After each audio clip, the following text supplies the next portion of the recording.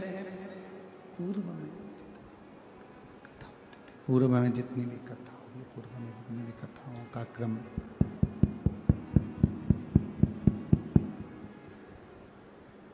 पूर्व में जितनी भी कथा हुई हैं, जितनी भी पूर्व में कथा का क्रम रहा है,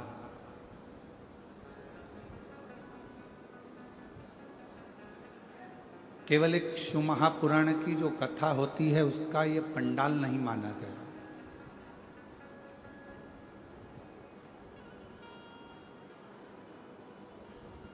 जहां पर भी भगवान शंकर की कथा होती है, शिव महापुराण की कथा होती है,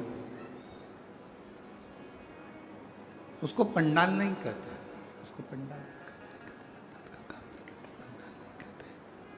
उसको पंडाल नहीं बोलते हैं, उसको पंडाल नहीं कहा जाता। शिव महापुराण की जो कथा होती है, जो भी स्थान होता है, उसको भगवान शिव का कैलाश धाम माना गया है, जहाँ बैठकर शिव भक्त शिव महापुराण की कथा को श्रवण करते हैं।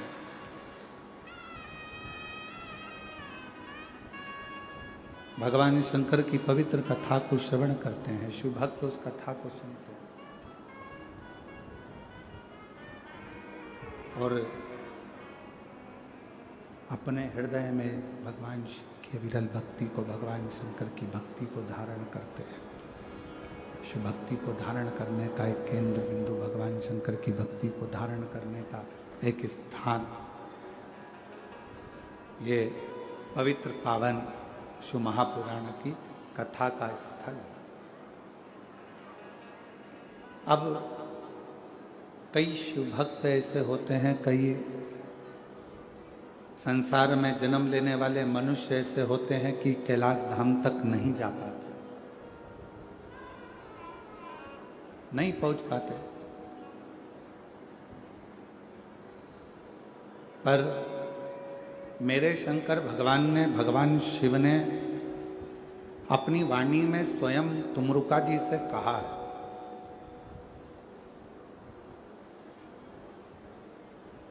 अपनी वाणी में स्वयं तुमरुका जी से एक शब्द कहा कि है तुमरुका, जहां आप कथा कह रहे हो,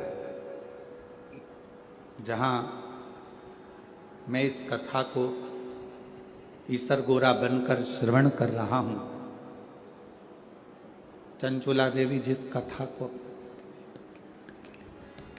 के लिए, चंचुला देवी अपने पति बिंदुक की मुक्ति के लिए, मोक्ष के लिए ये कथा श्रवण कर रही है। तो आज मैं वचन देता हूं तुमरुका जी कि जिस स्थान पर ये पवित्र शिव महापुराण की कथा जहां पर भी होगी, वो भूमि साधारण नहीं कहलाएगी। शिव जी कहते हैं वो मेरा कैलाश 7 दिन तक वहीं पर विराजमान रहेगा और भगवान शिव की अविरल कथा का रसपान करेगा। 7 दिवसीय शिव महापुराण की कथा संपूर्ण विश्व के कल्याण के लिए, संपूर्ण जगत के कल्याण के लिए, संपूर्ण जगत के उद्धार के लिए ये कथा श्रावण के महीने में प्रारंभ हुई। अब जैसे श्रीमद् भागवत जी श्रवण करने का एक नियम होता है कि एक स्थान पर बैठकर बड़े आनंद के साथ कथा का रस तत्व ग्रहण किया जाए, रामचरितमानस का एक नियम होता है कि रामचरितमानस 24 घंटे में, 9 दिन में, 1 माह में, त्रैमासिक में, 12 महीने में, जैसा भी आपको क्रम करना हो उस क्रम से उसको पूर्ण किया जाए।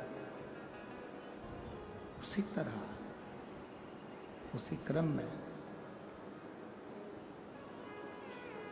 शिव महापुराण का एक नियम है और वो नियम संपूर्ण श्रोताओं को, चाहे वो आस्था चैनल पर, टीवी पर सुन रहे हो, मोबाइल पर कथा को सुन, मोबाइल पर सुन रहे हो, टीवी पर सुन रहे हो, या पंडाल में बैठकर श्रवण कर रहे हो, जहां से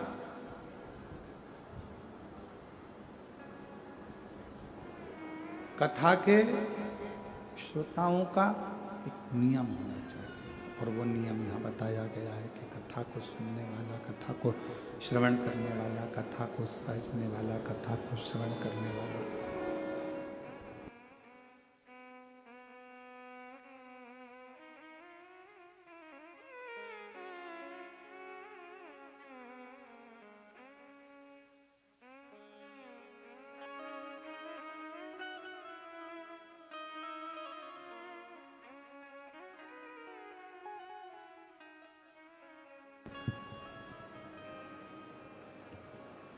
जैसे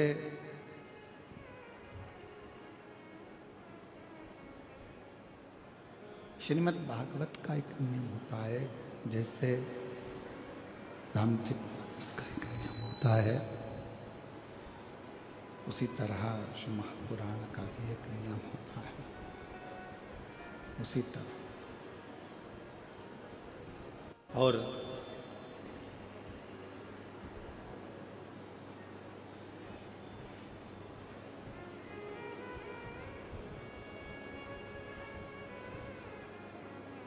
हमारे बीच में माननीय विधानसभा जी अध्यक्ष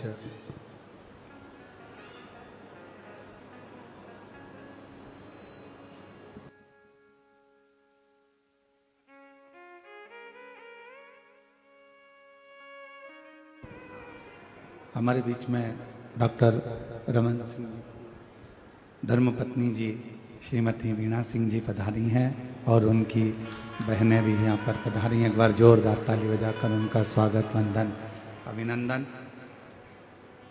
शिव कृपा है, आप भगवान शंकर की परम भक्त भी हैं, और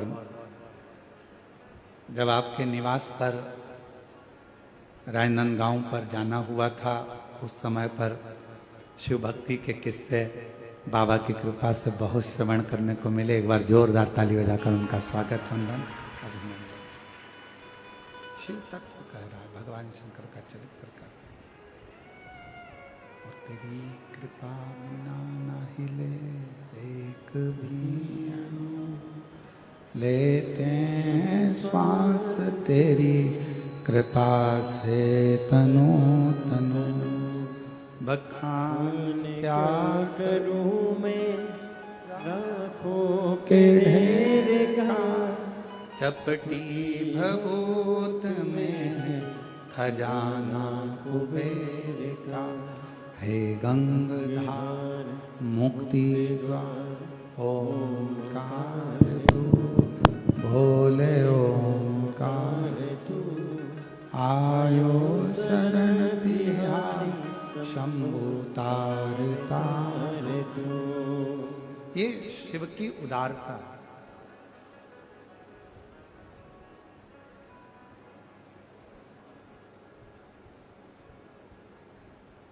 तो स्वयं भगवान शिव कह रहे हैं तुमरुका जी से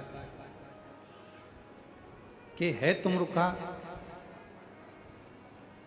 मृत्युलोक में, भूमंडल पर, संसार सागर में, मृत्युलोक में, भूमंडल पर, संसार सागर में, कहीं पर भी जहां पर शिव महापुराण की कथा होगी, वो भूमि कोई साधारण नहीं होगी। जितने दिन शिव महापुराण की कथा चलेगी, उतने दिन कैलाश वहीं पर विराजमान रहेगा, और उस कैलाश पर बैठकर लोग कथा सुनेंगे। अब कथा का नियम, श्रीमद् भागवत जी का नियम अलग है, श्रीमद् भागवत जी का नियम अलग है, श्री रामचरित मानस का नियम अलग है, विष्णु पुराण जी का नियम अलग है। सारी पुराणों को सुनने का नियम अलग अलग है। और जितने शिव भक्त शिव महापुराण की कथा में बैठे हैं, जितने शिव भक्त आस्था चैनल पर सुन रहे हैं, फेसबुक यूट्यूब पर श्रवण कर रहे हैं, उनसे निवेदन करेंगे, शिव महापुराण की कथा सुनने का भी एक अलग नियम है।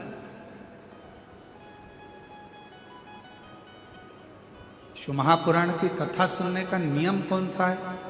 तो कहा शिव पुराण का एक सबसे बड़ा नियम है, आप अपने घर से जब शिव महापुराण की कथा को श्रवण करने के लिए जाओ या अपने घर में बैठकर टीवी के सामने या मोबाइल पर भी शिव महापुराण की कथा को श्रवण करो, उस समय पर तुम्हें ये पूर्ण विश्वास होना चाहिए कि कथा मैं नहीं, मेरा महादेव श्रवण कर रहा है और मेरे दुखड़े को हर रहा है। ये विश्वास, ये विश्वास, भरोसा, ये श्रद्धा, ये दृढ़ता आपके और हमारे जीवन में आनंद देता है। और फिर निवेदन है, अपना समय बिल्कुल बर्बाद मत करो। आपके मन में अगर शिव जी के प्रति विश्वास है, आपके मन में भगवान शंकर जी के प्रति भरोसा है, दृढ़ता है, विश्वास है, तो शिव महापुराण की कथा के पंडाल में जाकर बैठो, कहां तुम्हें जगह मिल जाए वहां जाकर बैठो।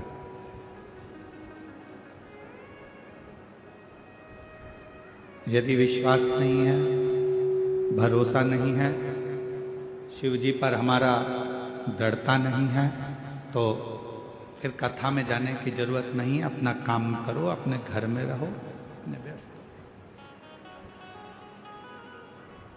ये कथा, क्योंकि रामचरितमानस में तुलसीदास बाबा ने अपने शब्दों में कहा है शंकर विश्वास रूपिणो। ये कथा ही विश्वास है और विश्वास को ही शिव कहा गया।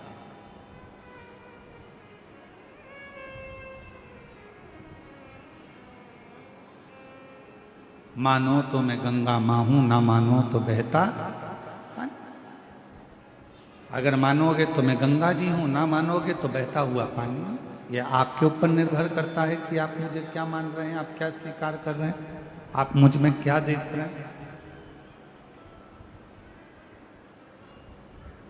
अगर आपके भीतर विश्वास है कि मैं कथा में जाकर बैठूंगी, कथा श्रवण करूंगी, कथा सुनूंगा और मेरा बाबा मुझ पर करुणा करेगा, मेरा बाबा मुझ पे दया करेगा, मेरा बाबा मुझ पर करुणा करेगा, कृपा करेगा, दया करेगा, तो निश्चित है मेरा शिव आप पर करुणा जरूर करेगा। और 7 दिन की कथा जितने विश्वास के साथ, जितने भरोसे के साथ, जितनी दृढ़ता के साथ आप श्रवण करेंगे, उतना उतना शिव आप पर करुणा करना प्रारंभ कर देगा। दृढ़ता, विश्वास, भरोसा।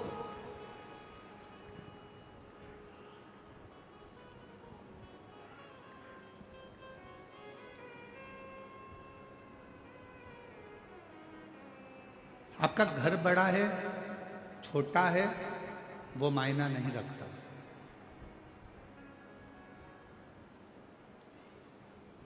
आप बहुत बड़े बंगले में रहते हो, वो मायना नहीं रखता। आप छोटे से मकान में रहते हो, वो मायना नहीं रखता।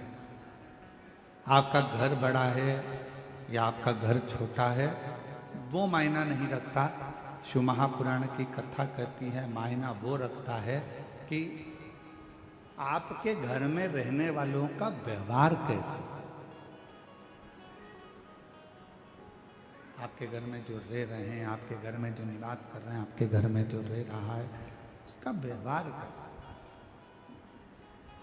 मालूम पड़े बंगला तो बहुत बड़ा है, घर बहुत बड़ा है,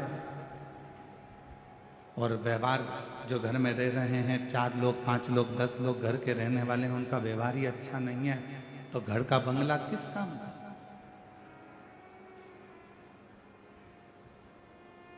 घर बड़ा है या घर छोटा है, वो कोई मायना नहीं रखता, पर मायना रखता है तुम्हारे घर का व्यवहार। तुम्हारे घर का व्यवहार कैसा है। तुम्हारे घर में रहने वालों व्यक्तियों का व्यवहार कैसा है? मालूम पड़े एक बहू उधर मुंह फुला कर रह रही है, एक बेटा उधर रह रहा है, एक बेटी उधर रह रही है, घर में थोड़े से रिश्तेदार आए, मालूम पड़ा ननन भाभी से ना बोले, भाभी ननन से ना बोले, ननन नंदोई से ना बोले, और पत्नी पति से ना बोले, सारे रिश्तेदार आते जरूर हैं, पर मालूम पड़े आपस में व्यवहार ही ठीक ना हो तो बड़े बंगले का करोगे क्या? मकान बड़ा या मकान छोटा होने से व्यक्ति के जीवन में सुख नहीं है।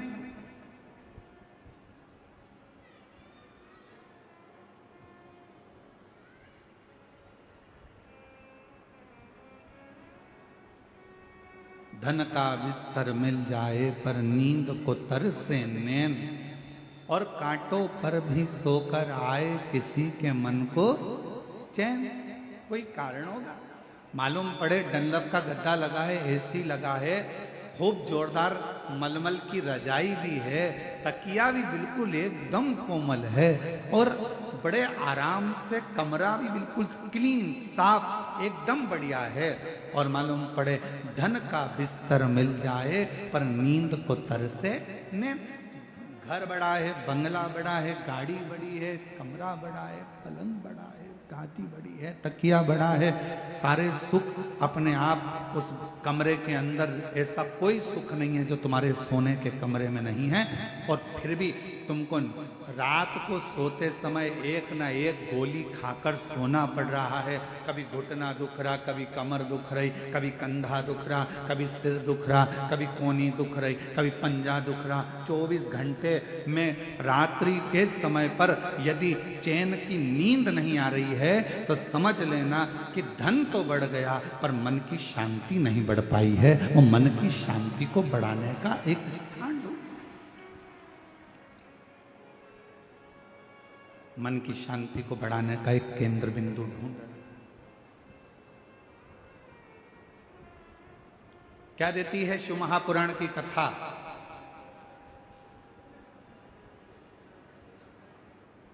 क्या प्रदान करती है शिव महापुराण की कथा? शिव महापुराण की कथा देती है पक्का विश्वास, पक्की दृढ़ता।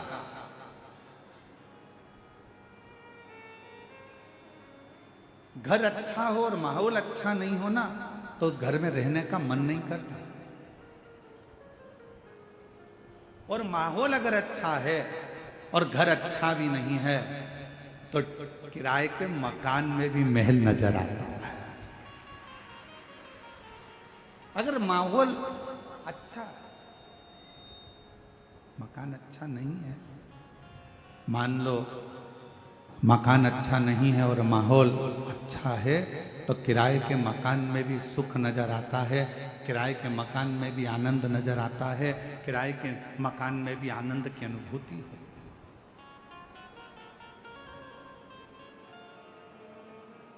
किराए का, अब कितनी बड़ी कृपा है जरा देखिएगा भगवान शिव की कथा में। बैकुंठ में भगवान नारायण और लक्ष्मी जी विराजमान,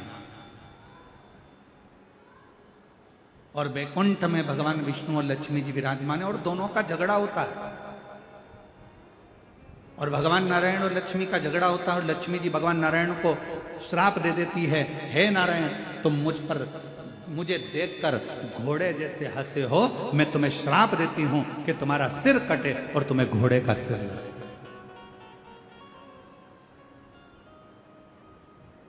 अब देखिए जरा, श्राप किया गया। अब ब्रह्मा जी और ब्रह्माणी जी ब्रह्मलोक में निवास करते हैं, और दोनों जनी वहां रहकर बड़ा आनंद का जीवन जी रहे होते हैं, और इतने में यज्ञ होता है, अनुष्ठान होता है, और उस अनुष्ठान में माता ब्रह्मणी के आने में देरी हो जाती है।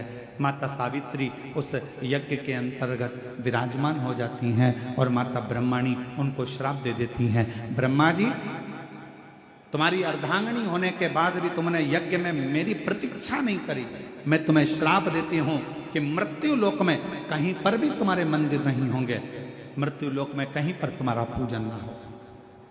केवल एक पुष्कर की भूमि ऐसी होगी जहां पर तुम्हारा पूजन होगा, जहां पर तुम्हारा मंदिर। अब जरा विचार करिए, बैकुंठ लोक है, वहां पर भी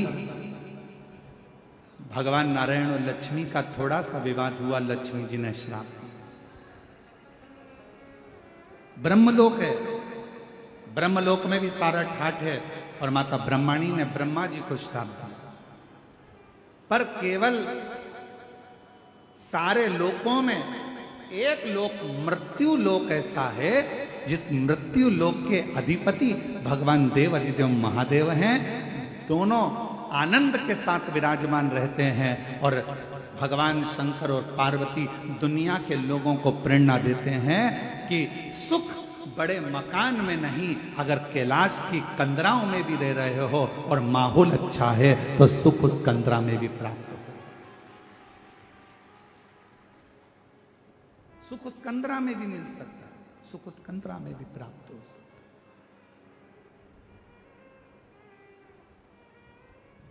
बस अच्छा घर अच्छा है और माहौल अच्छा नहीं है तो घर किसी काम का नहीं है। और अगर माहौल अच्छा है तो फिर आप गुफा में भी रह रहे हो, कंदरा में भी रह रहे हो, तो समझ लो कि सुख है।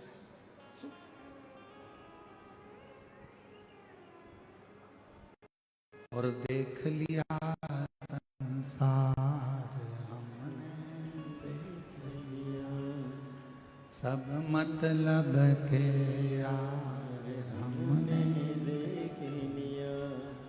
झूठे नाते झूठे रिश्ते, झूठे नाते झूठे रिश्ते, अरे झूठा है संसार हमने देख लिया। सब मतलब के यार हमने देख लिया, देख लिया संसार हमने देख लिया। सब मतलब के यार हमने देख लिया। ये संसार की धारणा भगवान शंकर की ये पवित्र कथा, शिव महापुराण की ये पवित्र कथा, श्रावण महीने में जितने भी भक्त इस शिव महापुराण की कथा को श्रवण कर रहे हैं, जयंती स्टेडियम भिलाई छत्तीसगढ़ की इस पवित्र धरा से बोलबम सेवा समिति के नेतृत्व में ये जो कथा चल रही है, इस कथा को आप श्रवण करें और ये विचार करें कि अपने घर का माहौल हमें कैसा रखें।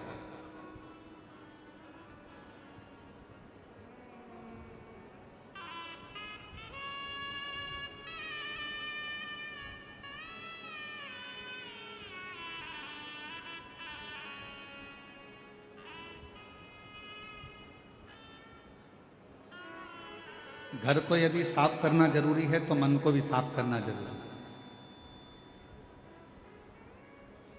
थोड़ा परिश्रम जिंदगी में बहुत जरूरी है। आप में से कितने लोग हैं जो चाय पीते हैं?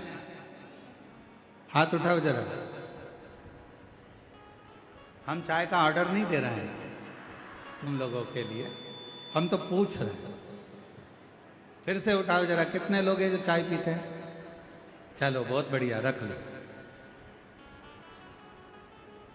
चाय पीने से कभी जीवान जली कि नहीं जली तुम्हारी?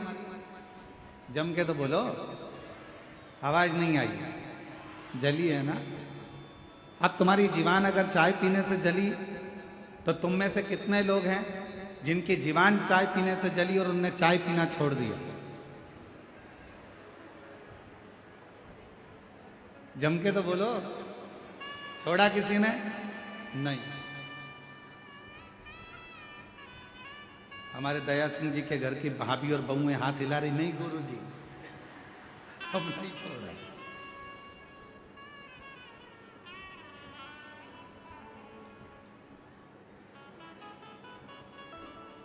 अब जरा विचार करिए, चाय से तुम्हारी जीवान जल गई तो तुमने चाय पीना छोड़ा क्या? नहीं, चाय पीते रहे। जब चाय से जीवान जली तो तुमने चाय पीना नहीं छोड़ा।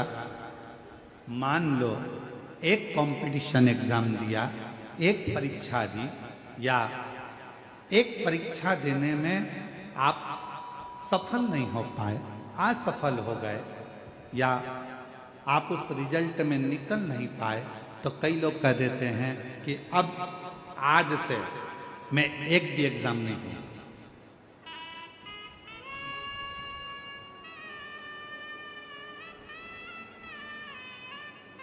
अब मैं कोई परीक्षा नहीं दूंगा।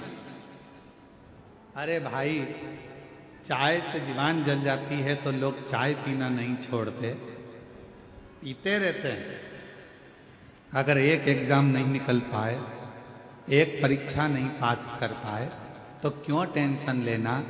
चाय पीना नहीं छोड़ी, उसी तरह एग्जाम देना मत छोड़ो। एक ना एक दिन तुमको उस मंजिल तक वो एग्जाम पहुंचाई दे। क्यों हिम्मत हारते हो? क्यों टेंशन लेते हो? अपनी हिम्मत नहीं हारते।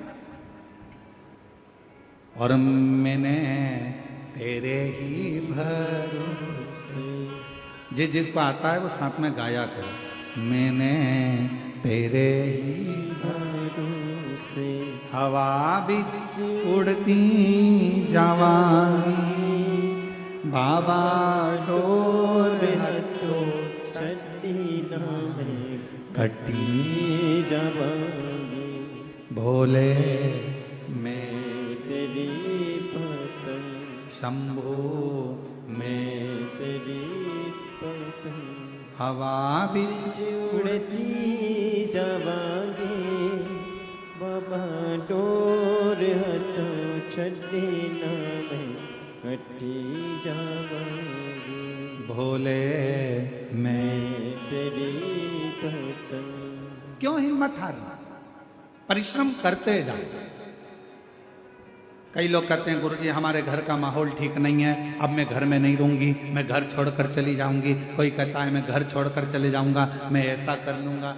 शिव महापुराण की कथा कहती है अपने घर का माहौल ठीक करने की जवाबदारी किसी दूसरे ने नहीं ली है। अपने घर के माहौल को ठीक करने की जवाबदारी आपकी अपनी स्वयं।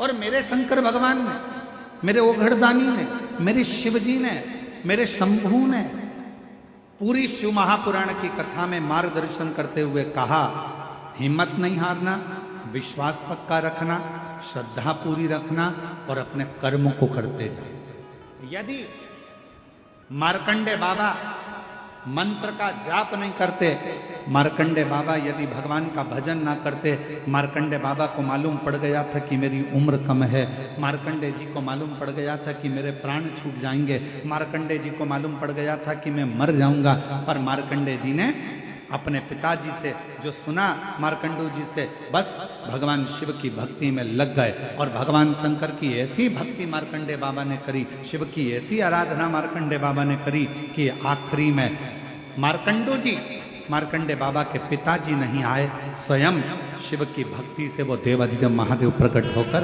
उनकी आयु बढ़ाकर चले।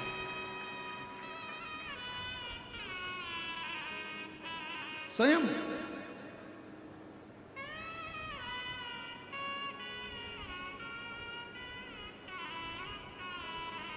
एक विश्वास की दृढ़ता हो। और शिव महापुराण की कथा, पूरी कथा में विश्वास मूल है, भरोसा मूल। एक बहन जी ने एक पत्र लिखा है और उन्होंने उस पत्र में तुमरुका जी का नाम लेकर जो सफेद आंकड़े की जड़ का प्रयोग था वो किया है। और पहला पत्र आया है जिसमें हमारे कथा के पंडाल में पहला पत्र है जिसमें उन्होंने तुमरुका जी का फोटो भी लगाकर भेजा। और मैं आस्था चैनल वालों से कहूँगा कि जितने लोग भी एलईडी पर कथा सुन, एलईडी पर दिख रहा है ये कथा, एलईडी पर कथा सुन रहे हैं, तो पहले वो सावन के महीने में आज स्कंद षष्ठी है, आप लोग तुमरुका जी का दर्शन करिए, जिसमें तुमरुका जी का नारद जैसा स्वरूप है, घोड़े का मुंह लगा है और हाथ में वीणा है और करताल लेकर वीणा लेकर तुमरुका जी, ये वो तुमरुका जी हैं जिनको शिव जी की अनुपम कृपा है और जिनका नाम लेने से नारी के जीवन का ऐसा कोई रोग नहीं है जो समाप्त नहीं होता हो। यहाँ तक कि शरीर में, गर्भाशय में, चेस्ट में अगर गठान भी पड़ जाती है और तुमरुका जी का नाम लेकर जल चढ़ाकर अगर आचमन किया जाता है तो वो गठान तक गल जाती है। ऐसा तुमरुका जी का उचित दर्शन हो रहे हैं सबको। एलईडी वालों, जिस जिस पंडाल में दर्शन हो रहे हैं एक बार जोरदार ताली बजाकर साधुता करें। ये वो तुमरुका। अब पत्र, मेरा नाम रामेश्वरी साहू है, पति सूरज साहू है, पता जयंती नगर दुर्ग छत्तीसगढ़ की रहने वाली हूँ। कहीं बैठी हो तो हाथ हिला सकती हूँ। बच्चा आया है के साथ में? आया है? हाँ, लेकर आ जाइए। एक बार वापिस हाथ हिलाओ। हाँ, आ जाइए। मेरा नाम रामेश्वरी साहू है, पति सूरज साहू है, हम जयंती नगर दुर्ग छत्तीसगढ़ के रहने वाले हैं। मेरी शादी को 15 साल हो गए थे और 15 साल से मेरे यहाँ कोई संतान नहीं थी। गुरुजी, हमने बहुत से डॉक्टरों को दिखाया, पत्र एलईडी पर दिख रहा होगा, आप हमारे साथ में पत्र को पढ़ सकते हो और पत्र पर उंगली चलेगी, आप साथ में पढ़ सकते हो। 15 साल हो गया था शादी को, लेकिन कोई संतान नहीं थी। गुरुजी, हमने बहुत से डॉक्टरों को दिखाया, वेदों को भी दिखाया, गोदी भी भरवाई, फिर भी हमें संतान का सुख नहीं मिला। लोग मुझे ताना देते थे कि इसकी कोई संतान नहीं है, यह बांझ है, सब अपशब्द कहते थे। तभी मेरे परिवार में मेरी माँ, पापा और बहन ने कहा, आस्था चैनल पर सीहोर वाले गुरुजी पंडित प्रदीप मिश्रा की कथा आती है, उसे सुन और गुरुजी जो भी उपाय बताएं उसे कर। मैं बहुत परेशान थी गुरुजी, कुछ समय नहीं समझ नहीं आ रहा था। फिर मैंने 2020 से आपकी कथा सुनना प्रारंभ करी और सुनते सुनते विश्वास हो गया कि अब संतान देगा तो मेरा भोलेनाथ ही देगा।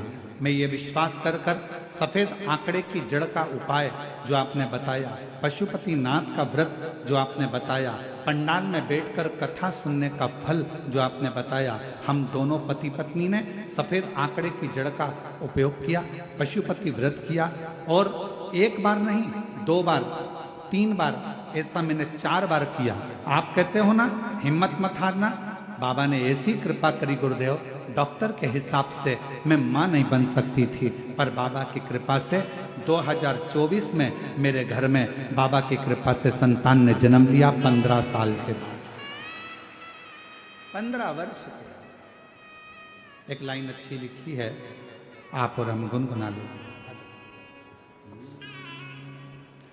अरे लुटा दिया भंडार काशी वाले ने, दिया माला माल काशी वाले ने, लुटा दिया भंडार काशी वाले ने, कर दिया माला माल काशी वाले ने, लुटा दिया भंडार काशी वाले ने, लुटा दिया भंडार काशी वाले ने, लुटा दिया भंडार काशी वाले ने, कर दिया माला माल काशी वाले ने, लुटा दिया भंडार काशी वाले ने, कर दिया माला माल काशी वाले ने। जो जैसी भावना लाया वो वैसा ही फल पाया, जो जैसी भावना ना लाया वो वैसा ही फल पाया, नहीं खाली उसे लौटाया वो मन ही मन हरसाया, नहीं खाली उसे लौटाया वो मन ही मन हरसाया। और कर दिया। आप भी बोलो साथ में, श्रावण का महीना चल रहा है, बड़े प्रेम से। कर दिया मान मान काशी वाले ने लुटा दिया। भंडार काशी वाले ने। इस पत्र में उन्होंने एक लाइन लिखी है, बड़ी अच्छी लाइन, देखिए।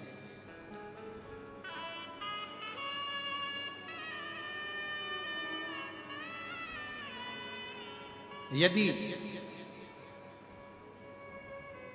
दुनिया का कोई व्यक्ति शिव महापुराण पर यदि विश्वास कर लेगा तो गुरुजी मैं छाती ठोक कर कहती हूं कि मेरा कुबरेश्वर बाबा भंडार भर देगा।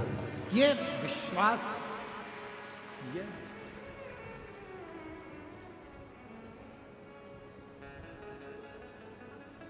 और जितनी मेरी जीजियां बैठी हैं, जितने मेरे जीजा बैठे हैं, जितनी मेरी बेटियां बेटाएं, मेरी माताएं जितनी बैठी हैं, मैं आपको निवेदन करूं, जितने विश्वास से आप शिव महापुराण की कथा को श्रवण करेंगे, और ये विश्वास ही तो है जो 5 पंडाल लगे होने के बाद भी भक्तों का सैलाब पंडालों के बाहर खड़ा हुआ है, ये आपका विश्वास और आपकी दृढ़ता और आपका भरोसा है। ये विश्वास नहीं तो और क्या, यही विश्वास, यही विश्वास। और जो जैसी भावना लाया वो वैसा ही फल पाया, नहीं खाली उसे लौटाया वो मन ही मन हरसाया। कर दिया उसे निहाल काशी वाले ने, लुटा दिया भंडार काशी वाले ने, लुटा दिया भंडार काशी वाले ने। कर दिया माला माल काशी वाले, लुटा दिया भंडार काशी वाले ने, लुटा दिया भंडार काशी वाले ने। कर दिया माला माल काशी वाले ने, भंडार काशी वाले ने। कर दिया माला काशी वाले ने। एक विश्वास यदि है तो शिव आपके करीब है।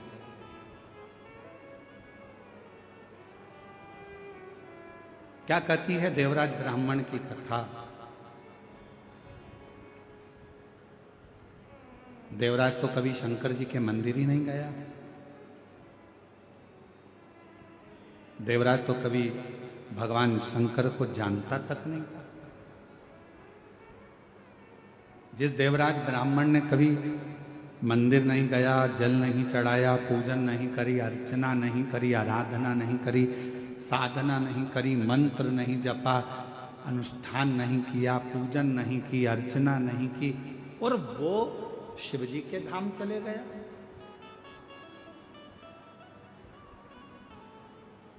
वो भगवान शंकर के धाम चले गया।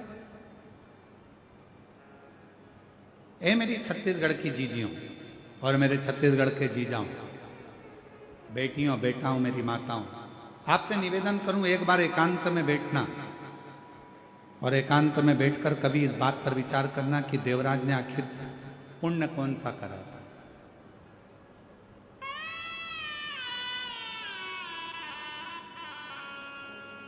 कभी एकांत में बैठकर ये विचार करना कि देवराज ने ऐसा कौन सा पुण्य कर लिया। ना कभी एक लोटा जल चढ़ाया उसने, ना कभी अभिषेक किया, ना कभी पूजन करी, और ना देवराज ने कभी मंत्र का जाप किया, ना अनुष्ठान किया। फिर करा क्या? जो भगवान शंकर देवराज को अपने नंदी पर बिठाकर लेकर कैलाश धाम तक जा रहे हैं, ना पूजन, ना अर्चना, ना अनुष्ठान, ना जप, ना मंत्र, ना साधना, कुछ नहीं करा। देवराज ने केवल एक काम करा, 5 मिनट शिव महापुराण की कथा में बैठकर कथा को सुन लिया और उसे परम धाम मिल गया। परम धाम। ना जल चढ़ाया, ना अनुष्ठान किया, ना तप करा, ना साधना करी, ना व्रत करा। एक काम करा उसने, दिल से चोरी का धन था, शरीर तप रहा था, बुखार आ रहा था, और एक मंदिर में जाकर बैठ गया और कानों में शिव महापुराण की कथा चल। एक पत्र आया है, देखिए।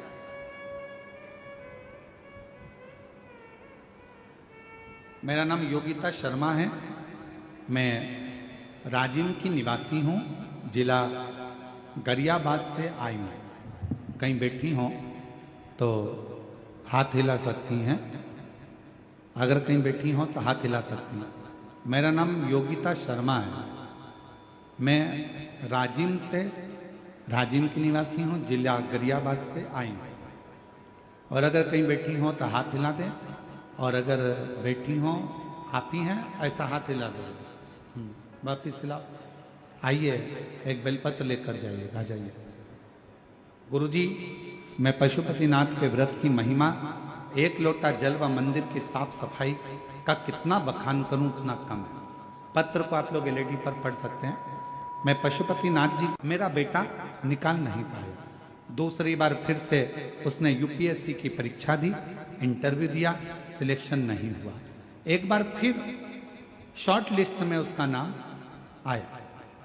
हमें लगा कुछ महीने में उसका सर्विस ऑर्डर आ जाएगा, पर कुछ नहीं हुआ। फिर से मेरे बेटे ने तैयारी करी। मैंने अपने बेटे से कहा, बेटा वो सियोर वाला महाराज कहता है कि अगर मेहनत पूरी करी जाए, परिश्रम पूरा करा जाए, रात दिन एक करा जाए, और आखिरी में एक बेलपत्री पर शहद लगाकर शिवजी को चढ़ाकर एग्जाम दिया जाए, तो बाबा सुनता जरूर। मेरा बेटा बोला, माँ एक बार अपन रुद्राक्ष महोत्सव में सीहोर चलते हैं। मेरा बेटा मुझे 2022 में सीहोर ले गया। मेरे बेटे ने कंकर शंकर की पूजा करी। गुरुजी, 29 अप्रैल 2022 को राजिम से रतलाम की 7वें दिन की कथा सुनने हम पंडाल में चले गए, क्योंकि हमने सुना है कि पंडाल में बैठकर जो मांगा जाता है वो बाबा देता है। गुरुदेव, हम पंडाल में रतलाम मध्य प्रदेश पहुंच गए, वहां कथा सुनी और बाबा की ऐसी कृपा हुई गुरुदेव, पंडाल की कथा 7 दिन की पूरी कर कर निकले, और बाबा की कृपा से उसका यूपीएससी का एक रिजल्ट आना रह गया था, जो रुक गया था, उसका रिजल्ट आ गया। और आज मेरा बेटा सेंट्रल गवर्नमेंट सर्विस का ऑर्डर आ गया, और मेरा बेटा आज सेंट्रल गवर्नमेंट की सर्विस कर रहा है। गुरुदेव, मेरा बेटा राजिम क्षेत्र का सेंट्रल गवर्नमेंट की जॉब का पहला लड़का है जिसने सेंट्रल गवर्नमेंट की बड़ी नौकरी उसको प्राप्त हुई यूपीएससी की परीक्षा फाइनल कर कर। आज मैं बाबा को यहाँ धन्यवाद देने के लिए आई हूँ कि कुबेरेश्वर बाबा की ऐसी कृपा है गुरुदेव कि अगर पंडाल में कथा सुनते सुनते जो मन में आता है, कुबेर भंडारी उसको पूरा जरूर करता है। मैं शिव को नमन करने आ जाओ। जो जैसी लाया वो ऐसा ही फल पाया, नहीं खाली उसे लौटाया, वो मन ही मन हर्षाया, कर दिया उसे निहाल काशी वाले ने, कर दिया महला महला। एक बार जोरदार ताली बजाएं।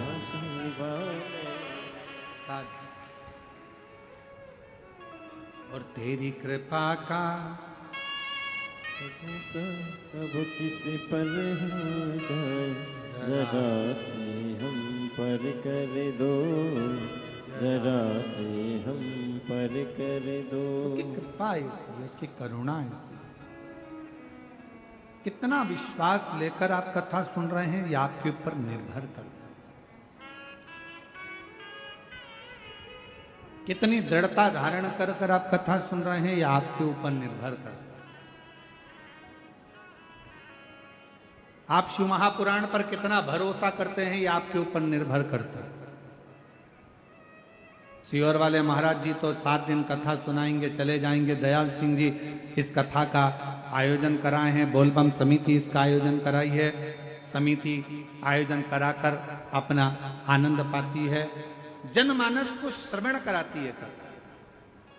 अब यह आपके ऊपर निर्भर करता है कि आप अपने घर से जब चले हो, घर के लोगों ने पूछा कहां जा रही हो, आपने कहा शिव महापुराण की कथा भिलाई में हो रही है, हम बाहर नहीं जा सकते, हम बहुत दूर नहीं जा सकते, अपने भिलाई में हो रही है, जयंती स्टेडियम में हो रही है। लोग कहेंगे पानी गिर रहा है, कीचड़ हो रहा है, कहां बैठोगी? मेरा छाता है ना, मेरा छाता है ना, मेरी पन्नी है पॉलिथीन, बैठूंगी, कथा सुनूंगी, दिल से सुनूंगी। पंडाल में जगह नहीं मिलेगा, बाहर बैठकर सुनूंगी, पर कथा को श्रवण कर कर अपनी नगरी में, अपने छत्तीसगढ़ में, अपनी भिलाई में, अपने जयंती स्टेडियम में हो रहा है। दुनिया के लोग बाहर बाहर सुनने जाते हैं, कम से कम मेरे लिए मेरा बाबा यहां तक आया है, मुझे जाना है, कथा श्रवण कर, मुझे कथा। विश्वास कितना, भरोसा कितना, दृढ़ता कितनी, कितने विश्वास के साथ आप कथा को श्रवण करते हो, यह आपके ऊपर निर्भर करता है।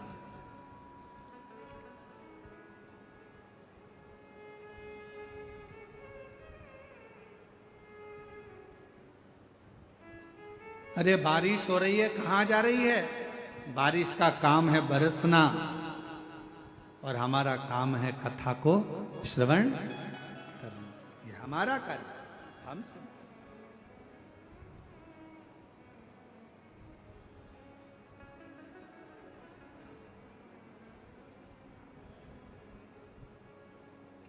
दो शब्द हैं जिन पर थोड़ा ध्यान दीजिएगा। एक है अफवाह और दूसरा है वाह। बोलो जरा कौन कौन से शब्द हैं? आवाज नहीं आई, जरा दमदारी से बोलो। अफवाह और वाह, ये दो शब्द हैं, दो शब्द। एक शब्द है अफवाह, गलत बोल देना, गलत सुना देना, किसी के लिए गलत बता देना, अफवाह उड़ा देना। अरे इतना भीड़ हो रहा है, इतना भीड़ हो रहा है, ऐसा हो रहा है, वो हमारे पास में रहती है, वो ऐसा है, वो हमारे पास में रहता है, वो ऐसा है, वो ऐसा है, उसका लड़का ऐसा, उसकी लड़की ऐसी, उसका परिवार ऐसा, उसका कुटुंब ऐसा। अफवाह उड़ाने में कलयुग में सब माहिर हैं। अफवाह उड़ाने में कलयुग में सब माहिर हैं, इसलिए थोड़ा सावधानी रखना। शिव महापुराण की कथा कहती है किसी अफवाह में मत जाना। क्यों? क्या कारण? तो कहा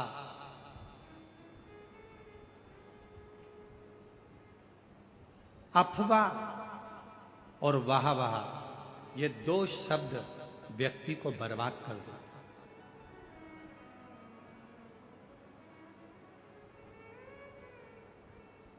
अफवाह व्यक्ति के जीवन को बर्बाद कर देती है, और वाह अपने भीतर अहंकार को रखकर, अभिमत्ता को रखकर बर्बाद कर देती है।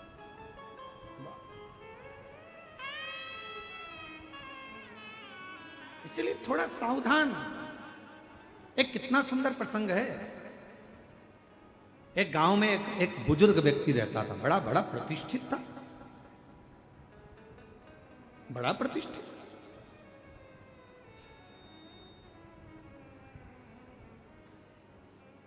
और गांव में बुजुर्ग व्यक्ति रहता था।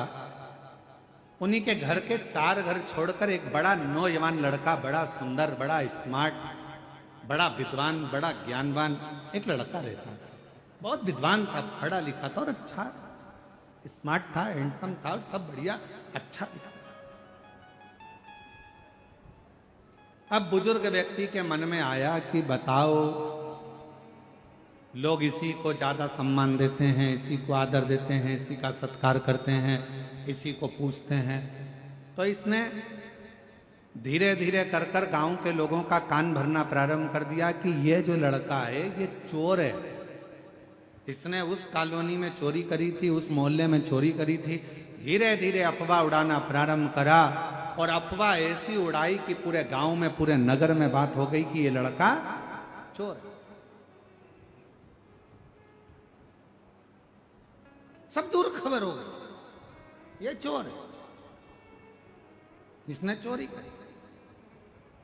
अब बात चलते चलते एक दिन नगर के गांव में चोरी हो गई और चोरी का इल्जाम गांव के लोगों ने किस पे लगाया? उसी लड़के पर लगाया जो चोर नहीं था, पर ईर्ष्या से उसको चोर बना दिया गया और चोरी का इल्जाम लगा दिया।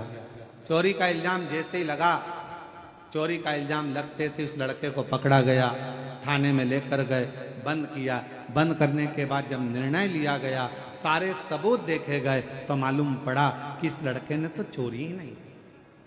चोरी सूचना पाई कि इस पर चोरी का इल्जाम लगाया किसने, तो कहा कि एक गांव का व्यक्ति है और उस गांव के व्यक्ति ने इस पर चोरी का इल्जाम लगाया। उस गांव के बुजुर्ग व्यक्ति को बुलाया और पूछा गया, तुमने इस नवयुवक लड़के की जिंदगी खराब कर दी, तुमने इस नवयुवक युवान लड़के का जीवन बर्बाद कर दिया और तुमने इस पर चोरी का इल्जाम लगा दिया। वो बुजुर्ग व्यक्ति आंखों से आंसू भरकर रोने लगा।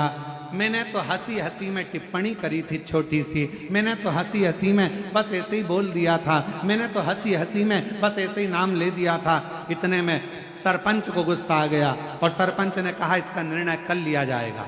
एक काम करना, तुमने हंसी हंसी में जो काम किया है, जो तुमने बोला है, जो तुमने इस लड़के के लिए बोला है, एक कागज में लिखो, उस कागज को फाड़ो, फेंक दो और कल आते आते उस कागज के टुकड़ों को वापस लेकर आना। निर्णय कल दिया जाए। बुजुर्ग व्यक्ति ने वही बात लिखी, फाड़ी, फेंकी, वापिस आया। कागज का एक टुकड़ा, दो टुकड़ा उसको मिला, बाकी का कोई टुकड़ा उसको नहीं, कोई टुकड़ा नहीं। सरपंच ने कहा बाकी के कागज के टुकड़े कहाँ हैं? तो कहा वो तो हवा में उड़ गए, मैं सब लेकर नहीं आ पाया। सरपंच ने कहा बुजुर्ग व्यक्ति से, बाबा जी किसी के लिए कुछ कह देना हवा में उड़ने के बराबर है। उसकी जिंदगी बर्बाद हो गई। तुम्हारी जरा सी हंसी में, जरा सी अफवाह में, जरा से अपशब्द में किसी का जीवन बर्बाद हो जाता है, फिर वो जीवन संभल नहीं पाता है, संभल नहीं पाता। कहना सरल है, किसी के लिए अफवाह उड़ाना सरल है। वो लड़का ऐसा, वो माता ऐसी, वो भाई ऐसा, वो बुजुर्ग ऐसा, वो व्यक्ति ऐसा, उसने ऐसा कर दिया, उसने वैसा। अफवाह उड़ाना सरल है, अफवाह में कहना सरल है, किसी के लिए आड़ा टेढ़ा कहना सरल है, किसी के लिए अफवाह उड़ाना सरल है, किसी के लिए अपशब्द कहना सरल है। परंतु उस अफवाह का जो बाद में निर्णय निकलता है, वो व्यक्ति को झंझोड़ देता है कि वो व्यक्ति ऐसा नहीं था और दुनिया के लोगों ने उसको गलत ठहरा दिया। गलत दो शब्द हैं, एक अफवाह और दूसरा वाहवाह। अफवाह भी हमारे जीवन को नष्ट कर देता है, हमारे विचारों को नष्ट कर देता है। और दूसरे नंबर पर है वाहवाह। अगर कोई तुम्हारी तारीफ कर रहा है, वाह वाह बोल कर तारीफ कर रहा है, बहुत बढ़िया भैया, बहुत, तो वाह वाह कर रहा है, तो समझ लेना ये हमारे भीतर कहीं अहंकार को तो नहीं भर रहा, हमारे भीतर कहीं अभिमतता को तो नहीं भर रहा।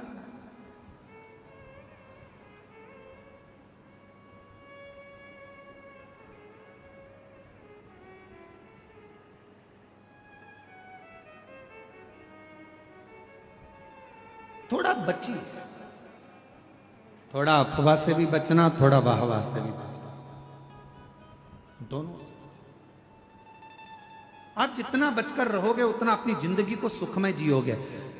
देवराज नामक का ब्राह्मण, वो देवराज नाम के ब्राह्मण के भीतर उसने ना कभी दान करा, ना कभी पुण्य करा, ना सत्कर्म करा, ना कभी मंत्र जाप करा, ना कभी स्मरण करा, ना कभी अभिषेक करा, ना कभी पूजन करी, ना कभी आराधना करी। बस उसने एक काम करा, मरने से पहले उस देवराज नाम के ब्राह्मण चोरी का धन लेकर गया था। शंकर के शिवालय में पहुंच गया और शिवालय में जाकर उसने 2 मिनट, 5 मिनट, 1 मिनट, 1.5 मिनट की शिव महापुराण की कथा को श्रवण कर सुन।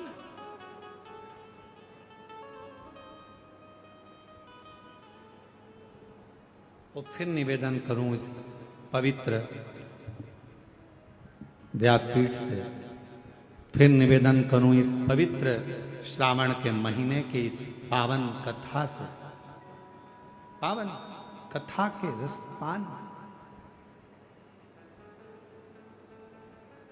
आपने सावन के महीने में यदि अभिषेक नहीं करा है, सावन के महीने में यदि पूजन नहीं करी है, सावन के महीने में अगर शिव जी के मंदिर नहीं गए हो, सावन के महीने में अगर शंकर भगवान का मंत्र जाप नहीं करा है, सावन के महीने में अगर नाम जाप नहीं करा है, तो श्रावण के महीने में अगर बन सके तो शिव महापुराण की कथा 2 मिनट 5 मिनट की अवश्य पंडाल में जाकर श्रवण करो, तुम्हें उसका फल अवश्य प्राप्त।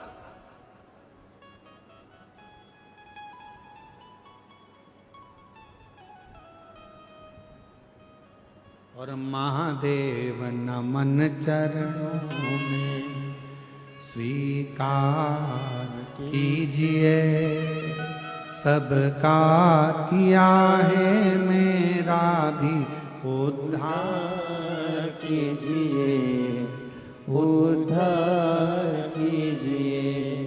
हे त्रिपुंडधारी, हे त्रिशूलधारी, हे त्रिपुंडधारी, हे त्रिशूलधारी। चरणों में तेरे बाबा जी पावन है चारों धाम, चरणों में तेरे बाबा जी पावन है चारों धाम। तेरी देव करते वंदना पूजे सीताराम, तेरी देव करते वंदना पूजे सीताराम। हो जाए पूरी कामना, हो जाए पूरी कामना। उपकार कीजिए, सबका किया है मेरा भी उद्धार कीजिए, उद्धार कीजिए। हे त्रिपुंडधारी, हे त्रिशूलधारी, हे त्रिपुंडधारी, हे त्रिशूलधारी, हे त्रिपुंडधारी, हे त्रिशूलधारी। महाराज, दुनिया में ऐसा कोई अक्षर नहीं जिसमें छुपा हुआ कोई मंत्र नहीं।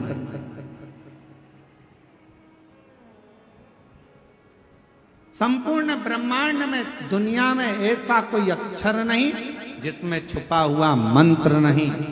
और दुनिया में कोई ऐसा वृक्ष नहीं, पौधा नहीं जिसमें औषधि का गुण नहीं।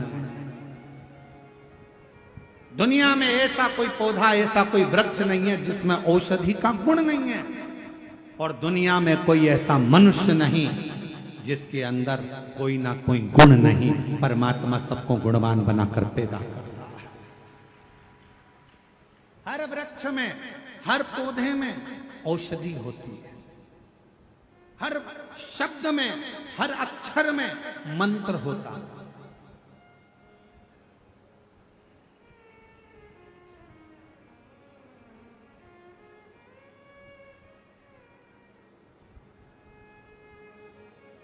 कथा पर ध्यान दीजिएगा। चंचुला देवी पति बिंदुक के लिए शिव महापुराण की कथा सुन रही। दिवस निकलते गए और दिवस निकलते निकलते चंचुला देवी के मन में एक प्रश्न खड़ा हुआ।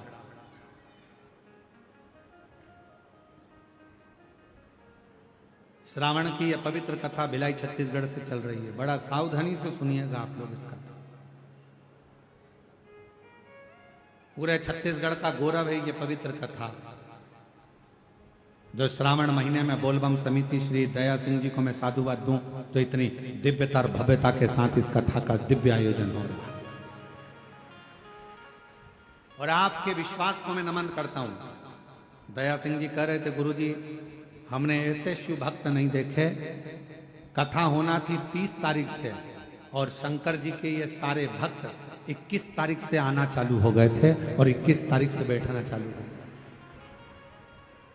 हमने पूछा दया सिंह जी से कि इतने लोगों का जो आ रहे थे 21 तारीख से, इनको तो 30 तारीख की कथा थी तो 29 को पहुंचना था, 28 को पहुंच जाते, पर 21 तारीख से 10-12 दिन पहले, 7 दिन 8 दिन पहले यहाँ पहुंचना कैसे व्यवस्था हो जजमान की? तो कहा गुरुजी 21 तारीख से शिव भक्त यहाँ पहुंचना चालू हो गए और हम जब भी आते तो ये प्रयास करते कोई भूखा तो नहीं है, कोई रह तो नहीं गया।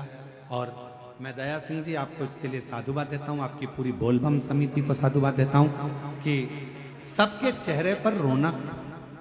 हम जितने जितने हमको आशीष जी जो जो दिखा रहे थे, बता रहे थे, उसमें हम देख रहे थे कई बुजुर्ग माताएं, कई बूढ़ी माँ 21 तारीख से 22 तारीख से यहाँ पर आई।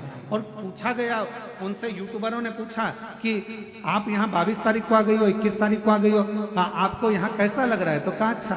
तो कहा भोजन? तो कहा भोलेनाथ जी है। फिर इतनी देर में कहा कि वो दया सिंह जी आते, पूछते और प्रसाद का एक डब्बा देकर चले जाते भोजन का। तो ये विश्वास, ये भरोसा, ये दृढ़ता।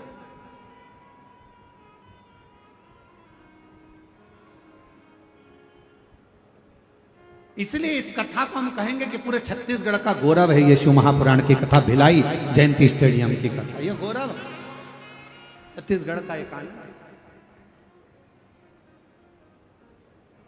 कितना विश्वास, कितना भरोसा।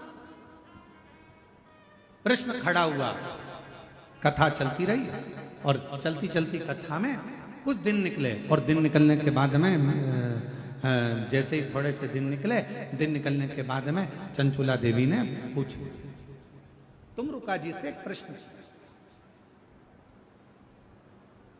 बहुत सावधानी से इस प्रश्न का उत्तर सुनिएगा जो चंचुला देवी करिए। तुमरुका जी से प्रश्न किया गया, क्या शिव महापुराण का कौन सा श्लोक, कौन सा अक्षर, कौन सा मंत्र मैं जपूं? चंचुला जी कह रही हैं शिव महापुराण का वो कौन सा अक्षर, कौन सा मंत्र, कौन सा श्लोक मैं जपूं जिससे मेरे पति बिंदुक की मुक्ति हो जाए और मेरा अखंड सौभाग्य हो जाए। मेरा पति बिंदुक प्रेत योनि में पड़ा हुआ है और प्रेत योनि में पड़े हुए मेरे पति की मुक्ति होना बड़ा कठिन है और मेरे वापिस मेरा सौभाग्य, मेरा सिंदूर अमर हो जाए। शिव महापुराण का वो कौन सा श्लोक, शिव महापुराण का वो कौन सा अक्षर, शिव महापुराण का वो कौन सा मंत्र मैं जपूं जिससे मेरा पति को मुक्ति मिले और मेरा अखंड सौभाग्य हो? तुमरुका जी मुस्कुरा कर कहे रही है, चंचुला शिव महापुराण की कथा ही मंत्र है, शिव महापुराण की कथा ही श्लोक है और शिव महापुराण की कथा ही अक्षर है और शिव महापुराण की कथा ही पार करने वाली नैया है। सुन लिया हो?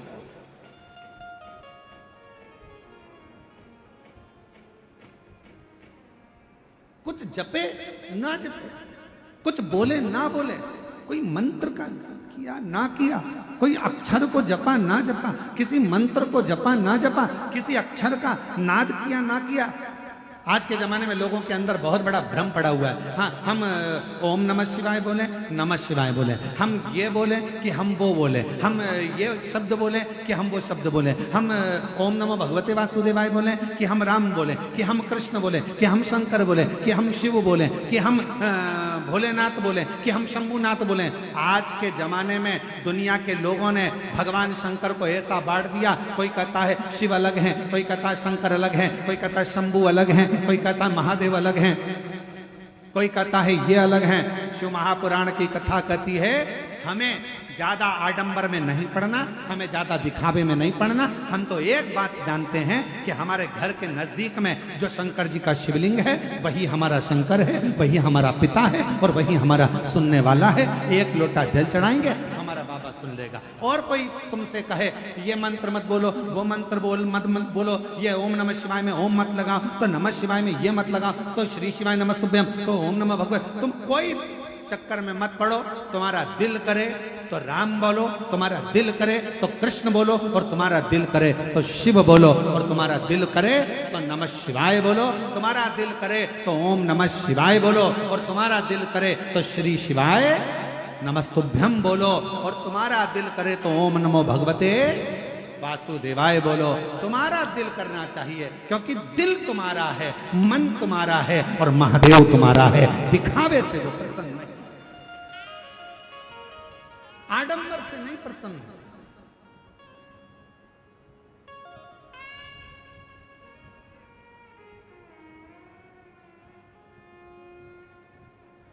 उसको प्रसन्न करना, उसको राजी करना सहज।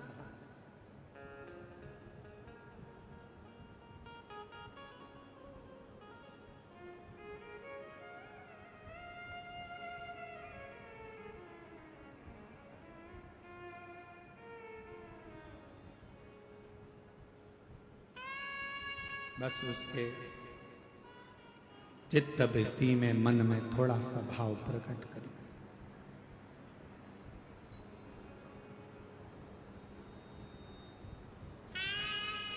कई लोग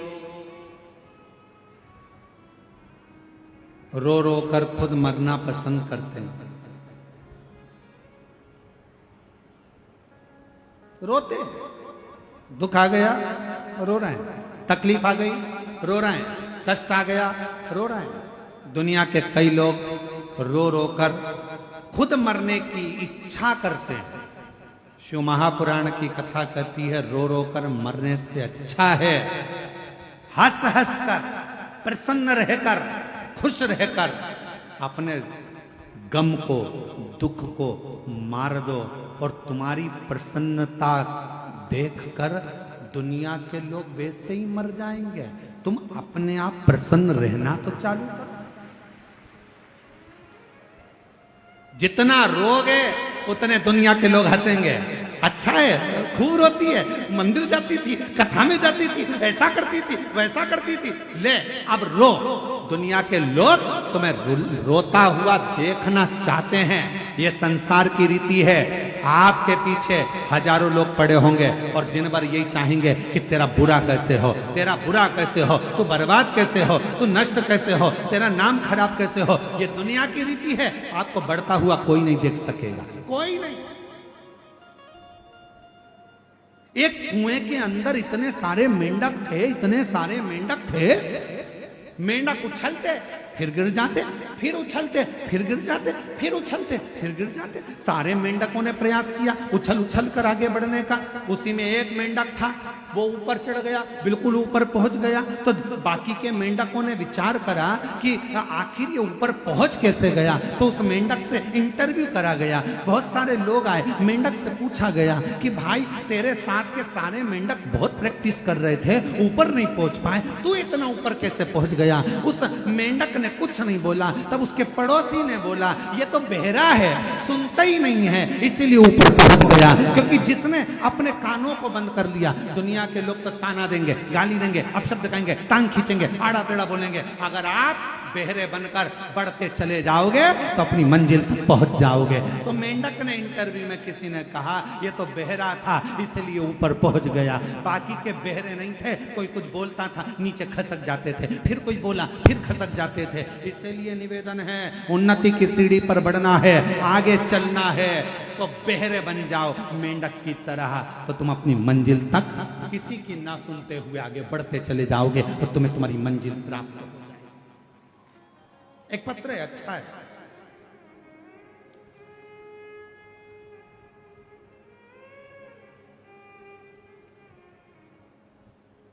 मेरा नाम कविता टेम्बरे है। मेरे पति का नाम श्री दास टेम्बरे है।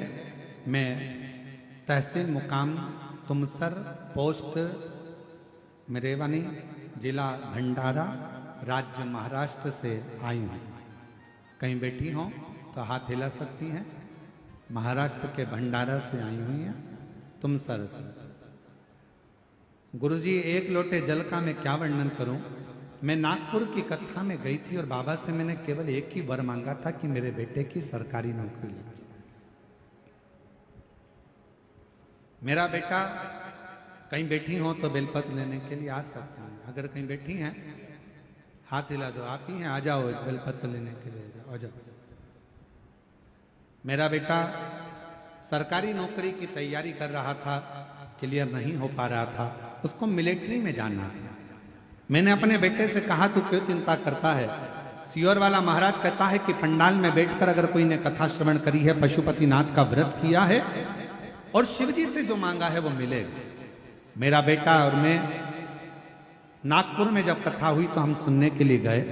पंडाल में बैठकर हमने कथा श्रवण करी, जो बन सका वैसी सेवा करी, पशुपतिनाथ का व्रत किया और बाबा की ऐसी कृपा हुई गुरुदेव कि मेरा बेटा केवल 19 साल का हुआ और उसका सिलेक्शन आर्मी इंडियन में हो गया। इंडियन आर्मी के अंतर्गत उसका सिलेक्शन हुआ और बाबा की कृपा से मेरा बेटा पंजाब फिरोजपुर में ड्यूटी दे रहा है, जिसका मैं फोटो लगा रही हूँ। वो नहीं आ पाया पर मैं यहाँ आकर बाबा को प्रणाम करने के लिए आई हूँ। उसका फोटो लगा है, आप लोग एलईडी पर देख सकते हैं। मेरा बेटा फिरोजपुर में पंजाब में ड्यूटी दे रहा है। शिव कृपा किसको कहते हैं, शंकर किसको कहते हैं, उसकी उदारता किसको कहते हैं। मत सुन। आग लगे बस्ती में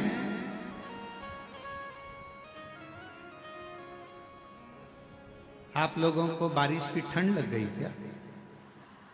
नहीं, आवाज नहीं आ रही है इसलिए। आग लगे बस्ती में क्या किसको रोइए, अलमस्त रहो, खुश रहो, पूर्ण भरोसे के साथ शिव पर आश्रित होकर, शिव पर आश्रित।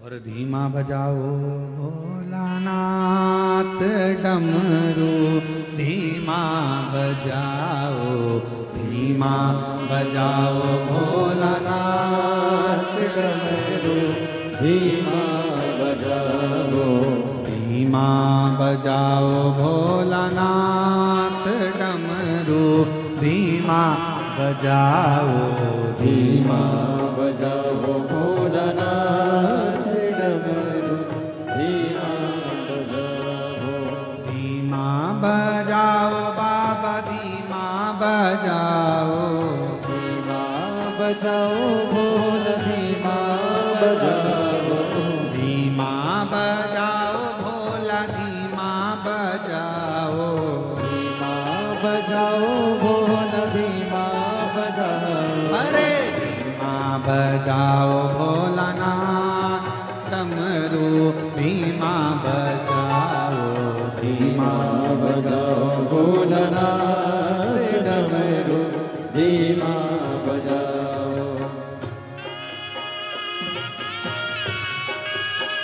दोनों हाथों से